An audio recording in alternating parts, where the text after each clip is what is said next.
त्या सगळ्या घटना घडल्या? एक गोष्ट लक्षात घेतली पाहिजे की मुळात जे तरुण असतात या तरुणांना एका केसमध्ये कॉक्रोच नावाने संबोधलं गेलं आणि त्याच्यामुळे थोडीशी नाराज होऊन सगळे लोक एकत्र आले.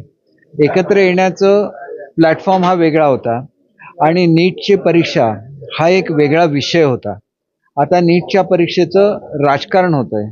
खरं तर विद्यार्थ्यांना विश्वासात घेऊन त्यांच्याशी चर्चा करून कशा रीतीने ही सिस्टम सुधारायची हे बघितलं गेलं पाहिजे.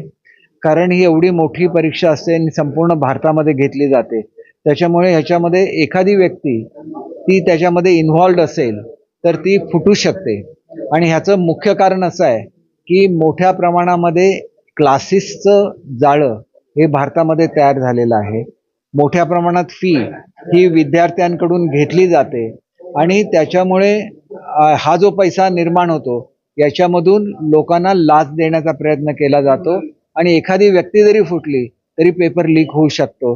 म्हणून ही संपूर्ण सिस्टम बदलण्याची आवश्यकता आहे असं मला वाटतं. खरं तर आपली रेग्युलर सिस्टम आहे. या सिस्टममधून मुलं शिक्षण घेत असतात. त्यांना 12वीमध्ये असलेल्या मार्क्सचं सुद्धा कन्सिडरेशन झालं पाहिजे. अधिक नीटच्या परीक्षेचं मिळून हे करता येईल.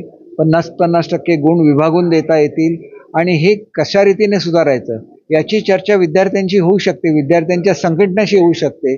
परंतु राजकीय व्यक्तीने याच्यामधून दूर राहण्याची आवश्यकता आहे. ही खरी काळाची गरज आहे.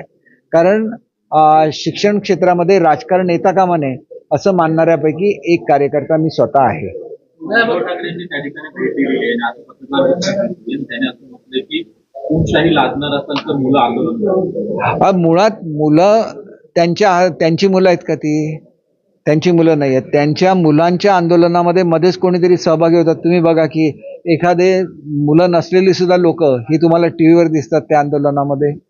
तर ती युवकांशी चर्चा झाली पाहिजे, ह्याच्याबद्दल कुठलंही दुमत नाही. आणि ती चर्चा करायची तयारी शासनाने दाखवलेली आहे. नड्डा साहेबांची त्यांची तयारी हे झालेली आहे, चर्चा झाली आणि त्याच्यानंतर वांगचुकजीने आपलं उपोषण सुद्धा मागे घेतलेलं आहे. कारण त्यांचा उद्देश सिस्टम सुधारणं हे आहे, त्याच्यातून राजकारण करणं हे नाही आहे. आणि ही जी राजकीय लोक बोलत आहेत यांचा उद्देश ह्याच्यामधून राजकारण करून स्वतःची पोळी भाजून घेण्याचा आहे.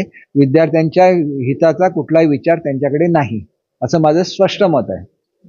देवेंद्र फडणवीस यांनी असं म्हटलंय की हे फेसलेस आंदोलन होतं. त्याच्यावरती पुन्हा घटना उद्धव ठाकरे असं म्हणाले की फेसलेस आंदोलनाने भाजपचं नातापासून फेस काय.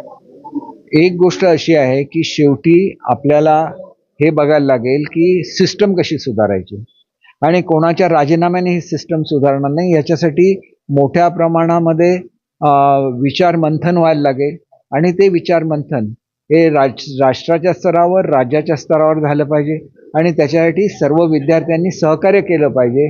विद्यार्थ्यांच्या संघटनांनी सहकार्य केलं पाहिजे असं मला वाटतं आणि राजकीय लोकांनी त्याच्यापासून लांब राहिलं पाहिजे. तरच खऱ्या अर्थाने त्यांना मुलांच्या बद्दल आत्मीयता आहे असा याच्यातून अर्थ निघू शकेल. शरद पवारांनी काल जंतर-मंतरवरती भेट घेतली. त्यानंतर आज त्यांनी पंतप्रधान मोदींची भेट घेतली आहे. सुप्रिया सुळे देखील त्याच्यासोबत या आंदोलनासंदर्भात भेट असल्याचं बोललं जाते. नेमकं काय शरद पवार मध्यस्थी करतात?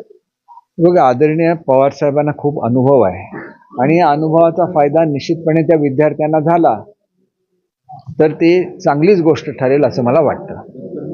विद्यार्थी जे आंदोलन करतायत त्यांना दबाव खोटी आणि आतंकवादी अशी उपमा दिलेली आहे. कोणी? नाही, बघा, सदाभाऊ खोत काय बोलले त्याच्यावर मी काही बोलणं योग्य नाही असं मला वाटतं. मला असं वाटतं की विद्यार्थ्यांना विश्वासामध्ये घेतलं पाहिजे आणि ते विश्वासात घेतलं जाईल याची मला खात्री आहे. ठाकरेंच्या 6 फुटी खासदारांना सुप्रीम कोर्टाची नोटीस झाली आहे. लोकसभा अध्यक्षांच्या निर्णयाविरोधात याचिका दाखल करून 2 आठवड्यात नोटीसला उत्तर देण्याचे आदेश दिले. बघा, शेवटी ही न्यायिक प्रक्रिया आहे. न्यायिक प्रक्रियेचं उत्तर हे द्यायलाच लागतं. एखादा मनुष्य न्यायालयात गेल्यानंतर नोटीस दिली जाते, त्याच्यानंतर त्याच्यावर योग्य ते पुढची कारवाई होईल. कारण ही कारवाई होत असताना त्या ठिकाणी लोकसभा अध्यक्षांची सुद्धा भूमिका महत्त्वाची असते आणि ते सगळे लक्षात घेऊन पुढची कारवाई न्यायालय करावी.